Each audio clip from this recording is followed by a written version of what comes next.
ரிலிஜனை ஒரு கருவியாக பயன்படுத்தி வெறுப்பை ஹேட்டை ஸ்ப்ரெட் பண்ணக்கூடிய மோசமான கும்பல் டெல்லியில் ஆட்சி வச்சிருக்காங்க. இப்போ இந்தியாவில் நம்ம ஆளுநர் அந்த பட்டியலை பார்த்தீங்கன்னா, அதாவது சுதந்திரத்திற்காக கான்ஸ்டியூஷன் வந்ததுலேருந்து பார்த்தா 3 ஆளுநர்களில் மோசமான ஆளுநர் நம்ம RN ரவி முதலிடமோ 2வது இடமோ 3வது இடமோ கட்டாயம் டாப் 3ல் இருப்பார் என்று தெரியுது. இது முன்னாலேயே சொல்லியிருக்கோம். தன்மானம் இருந்தால் உடனடியாக ராஜினாமா செய்து போயிருக்க வேண்டும். இன்னும் கூட சான்ஸ் இருக்கு. ஃபேர்வெல் பார்ட்டி கொடுத்து கூட அங்கே ஒரு டீ பார்ட்டி கொடுத்து கூட அவரை வழி அனுப்ப முடியும். ஏன்னா இங்கே மரியாதையான ஒரு அரசாங்கம் இருக்கு. கவர்னர் எவ்வளோ பேசியிருக்கார். தமிழ்நாடுடைய பேர் தமிழ்நாடு சரியில்லை, தமிழகம்ங்கிறதா மாற்ற வேண்டும்னு சொல்லிது. இன்விடேஷன் கூட எனக்கு கூட வந்திருக்கு, தமிழகம்னு போட்டு, தமிழகம் ஆளுநர்னு. அப்புறம் அவங்க டெல்லியில் ஏதோ சொல்லியிருக்காங்க போட்டு மாற்றிட்டாங்க. இதெல்லாம் சின்ன விஷயமா தெரியலாம். ஆனால் அவருடைய மனோபாவம் எங்கேருந்து வருது?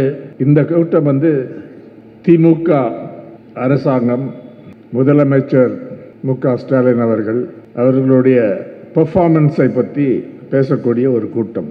இந்த 2021லேருந்து என்னென்ன செய்திருக்கார்கள், அதனுடைய விசேஷமான விஷயம் என்ன அம்சங்கள் இருக்குன்னு அதை பற்றி பேசுறது. இப்போ எல்லா மாநிலங்களும் பேசுகிறாங்க. இந்த இந்த கம்யூனல் எலிமெண்ட்ஸ் மக்களை பிரித்து ரிலிஜனை ஒரு கருவியாக பயன்படுத்தி வெறுப்பை ஹேட்டை ஸ்ப்ரெட் பண்ணக்கூடிய மோசமான கும்பல் டெல்லியில் ஆட்சி வச்சிருக்காங்க.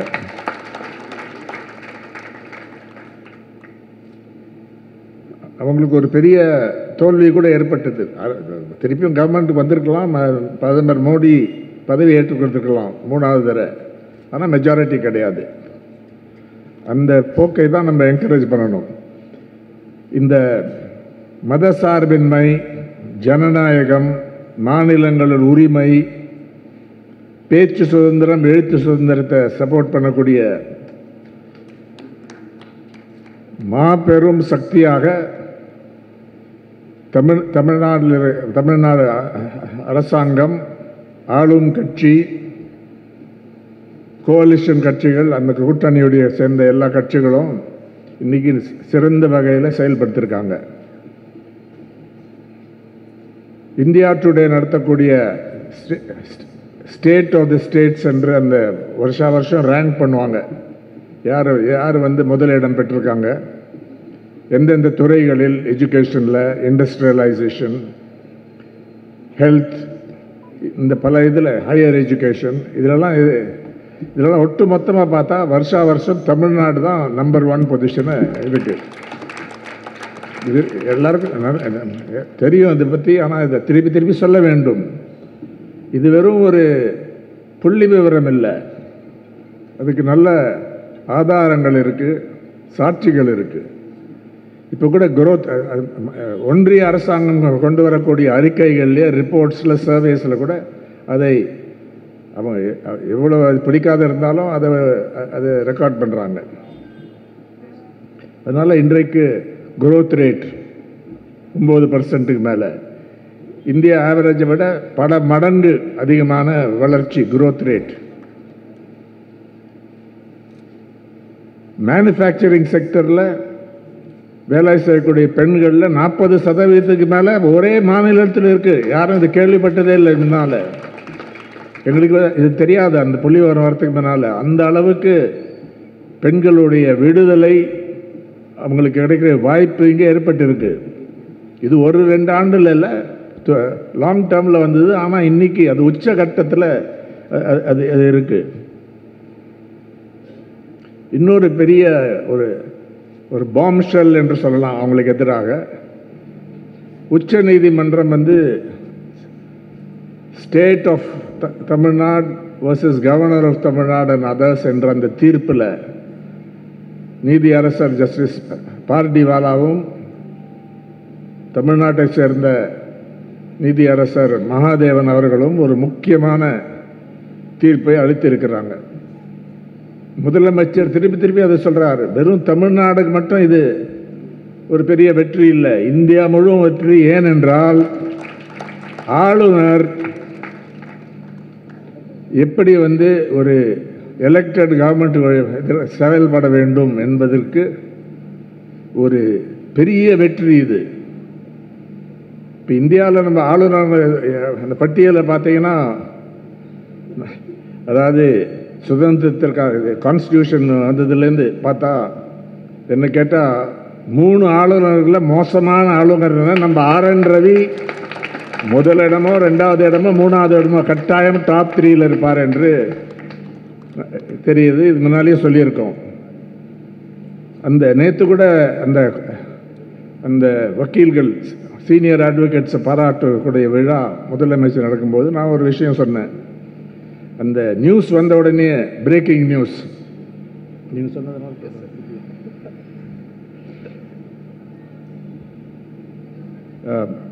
நேற்று சொன்னது திருப்பி சொல்ல சொன்னார் நண்பருங்க.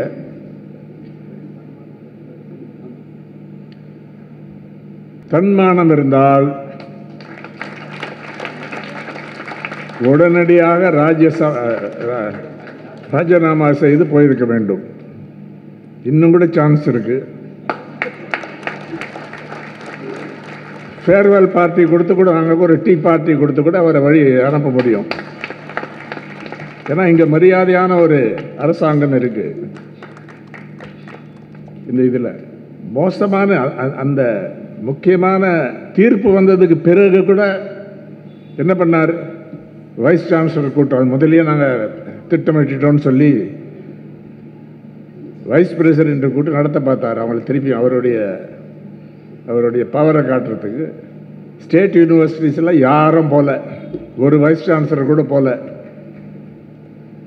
ஏன்னா இன்றைக்கு சிச்சுவேஷன் மாறிவிட்டது, பெரிய அளவுக்கு மாறிவிட்டது.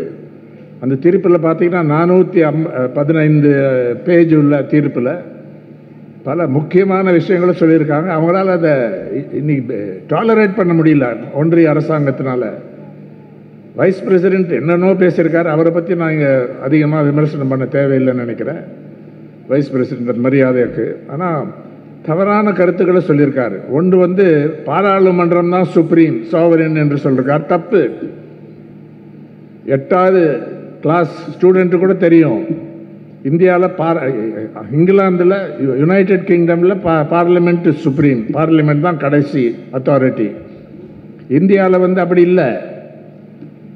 ஒன்றிய அங்கே இருக்கக்கூடிய பாராளுமன்றம், லோக்சபா, ராஜ்யசபா, 2 இது of parliament under the constitution, அரசியல் சட்ட அமைப்புக்கு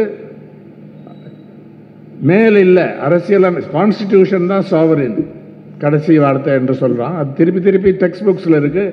இருந்தாலும் நம்ம வைஸ் பிரசிடென்ட் வேற சொல்கிறார், தவறான கருத்தை சொல்கிறார். ரொம்ப ஸ்ட்ராங்காக அந்த ஜட்ஜஸை கூட கிரிட்டிசைஸ் பண்ணி பேசியிருக்காரு. அது சரியில்லை. அந்த பெரிய பதவிக்கு இவங்க அதுக்கு போதுமான மதிப்பு கொடுக்கறது இல்லை. யாரையோ போடுறாங்க, என்னென்னோ பேசுகிறாங்க. கவர்னர் எவ்வளோ பேசியிருக்கார். தமிழ்நாடுடைய பேர் தமிழ்நாடு சரியில்லை, தமிழகம்ங்கிறதா மாற்ற வேண்டும்னு சொல்லிது. இன்விடேஷன் கூட எனக்கு கூட வந்திருக்கு, தமிழகம்னு போட்டு, தமிழகம் ஆளுநர்னு. அப்புறம் அவங்க டெல்லியில் ஏதோ சொல்லியிருக்காங்க போட்டு மாற்றிட்டாங்க. இதெல்லாம் சின்ன விஷயமா தெரியலாம். ஆனால் அவருடைய மனோபாவம் எங்கேருந்து வருது? இந்த மக்களால் தேர்ந்தெடுக்கப்பட்ட அரசாங்கத்தை கண்ட்ரோல் பண்ண வேண்டும். இந்த விஷயங்களில் ஒன்றிய அரசாங்கத்துக்கு எதிராக மோசமான அந்த எதேச்சிகார அந்த அத்தாரிட்டேரியன் கவர்மெண்ட், கம்யூனல் கவர்மெண்ட், அவங்களுக்கு எதிர்ப்பை தெரிவிக்காமல் எப்படியாவது கண்ட்ரோல் பண்ண வேண்டும் என்ற நோக்கத்தோடு வந்திருக்காரு. அசம்பிளி ஒரு மசோதாவை பாஸ் பண்ணால் என்ன செய்திருக்காரு? அது அந்த தீர்ப்பில் முக்கியமான அம்சம். அவருடைய அண்டர்ஸ்டாண்டிங் ஆர்.என். ரவியோட இது எனக்கு ஒரு 4 ஆப்ஷன்ஸ் இருக்கு, 4 பாதை இருக்கு. ஒன்று அந்த மசோதா எனக்கு வந்தால் உடனே ஒப்புதல் கொடுக்கலாம். ரெண்டாவது வந்து வித்ஹோல்ட், மறுக்க முடியாது, வீட்டோ பண்ண முடியாது, வேஸ்ட் பேப்பர் பாக்ஸில் போட முடியாது, அதை திருப்பி அனுப்பணும் அவங்கக்கிட்ட. என்னுடைய சஜஷன், என்னுடைய ஏதாவது வித்தியாசம், என்னுடைய கருத்தை சொல்லி அனுப்ப முடியும். ஆனால் திருப்பி அதை பாஸ் பண்ணி அனுப்பிச்சிட்டாங்கன்னா உடனடியாக ஒப்புதல் கொடுக்க வேண்டும். அதுதான் அந்த ஆர்டிக்கிளில் இருக்குது, 200 அரசியலமைப்பு சட்டத்தில். இவர் வந்து வேற மாதிரி புரிஞ்சு கொண்டு, அவர் பொய்யான விஷயத்தில் இதில் புரிஞ்சு கொண்டு, நான் வந்து அதை வீட்டை கூட பண்ணலாம், அதுக்கு அதை எதிர்ப்பு தெரிவித்து அதை வந்து அந்த பில் வந்து அந்த பில்லை வந்து கில் பண்ணலாம் என்ற ஒரு நோக்கத்துடன் செய்தார். அது மட்டும் அந்த முடிவை எடுக்கவே இல்லை. பல நேரம் அங்கேயே ஊறுகாய் போட்டு வச்சிருந்தார். அந்த மசோதா ஓல்டஸ்ட் மசோதா 2020. அது என்ன மசோதா? முதலமைச்சர் ஜெயலலிதா பேரில் ஒரு ஃபிஷரிஸ் இன்ஸ்டிடியூட் வரணும்னு சொல்லி அவங்க ஏஐடிஎம்கே இருக்கும்போது வந்த அந்த மசோதா. முதலமைச்சருடைய மனோபாவம் என்னது? எதிர்கட்சி அவங்க இருந்த போது அதை வந்து அப்படியே விட்டுலான்னு இல்லை, அந்த மசோதா அதையும் எடுத்து அதுக்கும் ஃபைட் பண்ணாங்க. இது அதிமுகவுடைய ஆதரவாளர்கள் இதை புரிஞ்சு கொள்ள வேண்டும். அதிமுக தலைவர்கள் இபிஎஸ்ஓ வேற யாரோ அந்த போராட்டத்தில் நடத்தலை. இப்போ இருக்கிற அரசாங்கம் தான் அந்த விஷயத்தை அந்த சிறந்த வழக்கறிஞர்களை அந்த டீமை ஃபார்ம் பண்ணி முகுல் ரோஹத்கி, மனு சிங்வி, திவேடி, நம்ம இங்கே இருக்கக்கூடிய சீனியர் அட்வொகேட் வில்சன் அவர்கள், அப்புறம் ஒரு டீம் யங்கர் ஜூனியர் அட்வொகேட்ஸும் இருந்தாங்க. ரொம்ப சிறந்த முறையில் ஆர்கியூ பண்ணாங்க. அது டைம் இருந்தால் எல்லாரும் அதை அந்த இன்ட்ரெஸ்ட் இருக்கிறவங்கலாம் அதை படிக்கணும் ஃபுல்லாக. ஸோ இன்னொரு ஒரு அம்சம் நமக்கு நல்லாக தெரியுது. 1902 1901 தியோடோர் ரூஸ்வெல்ட் என்று அன்னைக்கு உபஜனாதிபதி அமெரிக்காவில் வைஸ் பிரசிடென்ட் சில வார்த்தைகளை சொன்னார். வந்து அது இன்னைக்கு நம்ம முதலமைச்சருக்கு பொருந்தும் என்று நான் திருப்பி திருப்பி சொல்லியிருக்கேன். அந்த தீர்ப்பு வந்த உடனே எனக்கு அந்த ஐடியா வந்தது. Speak softly and carry a big stick. மெதுவாக பேசு, ஆனால் ஒரு பெரிய கோலை சுமத்தி செல். நேற்று அந்த கோலை வந்து அங்கே பார்த்தோம், செங்கோல். மத சார்பினருக்கு ஏதாவது செக்குலர் செங்கோல் என்று சொல்லலாம். அந்த வழக்கறிஞர்களுக்கெல்லாம் கொடுத்தாங்க, சீனியர் வழக்கறிஞர். ஒருத்தர் சொன்னார், மனு சிங்வி, அது சிஎம்முக்கு தானே கொடுத்துருக்கணும், அதுதான் அந்த பெரிய ஸ்டிக் என்று அவரே சொன்னார் நேற்று அந்த இதில். அதனால் இந்த தீர்ப்பு ஒரு தைரியமாக எடுத்துக்கொண்டு அதே நேரத்தில் ஸ்பீக் சாஃப்ட்லி அந்த ஸ்டைலில் கொண்டு போனால் அது ஒரு பெரிய வெற்றி. இதை தவிர இப்போ இந்தியாவில் இருக்கக்கூடிய பிஜேபியை சேராத கட்சிகள், எதிர்கட்சிகள் அவங்க பவரில் இருக்கக்கூடிய மாநிலங்களில் பல முதலமைச்சர் இருக்காங்க, பல சிறந்த அரசியல் தலைவர்கள் இருக்காங்க. கேரளாவில் பார்த்தீங்கன்னா தெரியுது, வேறு தெலுங்கானாவில் அப்படி தான், கர்நாடகாவில் அப்படி தான், பஞ்சாபில் அப்படி தான், மேற்கு வங்கத்தில் அப்படி தான் எதிர்கட்சி தான் ஆட்சியில் இருக்குது. ஆனால் இன்றைக்கி வந்து எல்லாரோடையும் இப்போ என்ன பேசுகிறாங்க எங்கே போனாலும், மாண்புமிகு முதலமைச்சர் மு.க. ஸ்டாலின் அவர்கள் தான் இந்த விஷயங்களை தெளிவாக எடுத்துகிட்டு போகிறார். அந்த டீலிமிட்டேஷன் இஷ்யூ பார்த்தீங்க, டீலிமிட்டேஷன் தமிழில்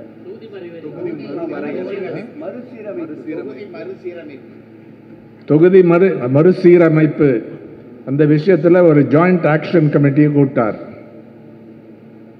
விஷயங்களை தெளிவாக, இதுவரைக்கும் பல பேர் அதை ஃபாலோ பண்ணியிருக்க மாட்டாங்க.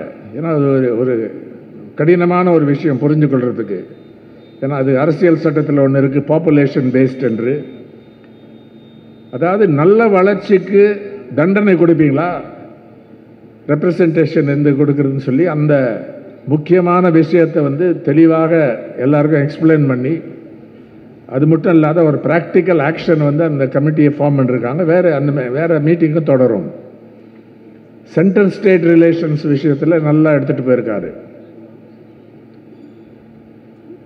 மாநில சுயாட்சி, ஒன்றிய இதில் கூட்டாட்சி, கலைஞர் கொடுத்த கோஷம் அது. 2007 அதில் நான் எடிட்டராக இருக்கும்போது கலைஞர் ஒரு சிறந்த கட்டுரையை எழுதினார், ஆங்கிலத்தில் வந்தது.